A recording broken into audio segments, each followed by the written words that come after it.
સોમનાથના તલાલામાં ખેડૂતો દ્વારા ધરણા કરવામાં આવ્યા।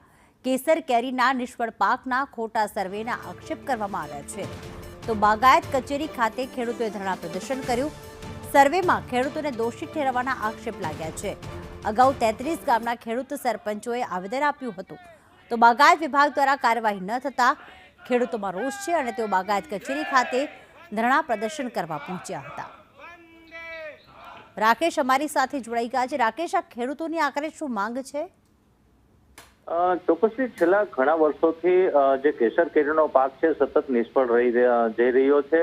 ગ્લોબલ વોર્મિંગની પ્રતિકૂળ અસરના કારણે વ્યાપક પ્રમાણમાં નુકસાની થઈ રહી છે। આ વર્ષે તો માત્ર 15 થી 20% જ પાક બચ્યો છે। ત્યારે આ મામલે ખેડૂતો, ભારતીય કિસાન સંઘ સહિતની સંસ્થાઓ દ્વારા સરકારમાં રજૂઆત થયેલી હતી અને ખેડૂતોને સહાય માટેની અરજ કરવામાં આવી હતી। જે અનુસંધાને રાજ્ય સરકાર દ્વારા બાગાયત વિભાગને સર્વે કરવા માટે આદેશ કરવામાં આવ્યો હતો।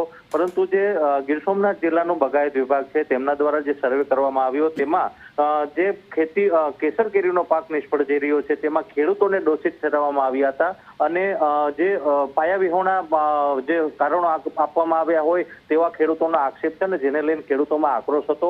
15 દિવસ પૂર્વે જ ખેડૂતો દ્વારા બાગાયત કચેરી ખાતે ઘેરાવ કરવામાં આવ્યો હતો ને આવેદનપત્ર આપવામાં આવ્યું હતું અને રીસર્વેની માંગ કરવામાં આવી હતી। આમ છતાં 15 દિવસ વીતી જવા છતાં સરકાર કે બાગાયત વિભાગ દ્વારા કોઈ કાર્યવાહી ન થતા આજે ખેડૂતો ધરણા પર બેસ્યા છે।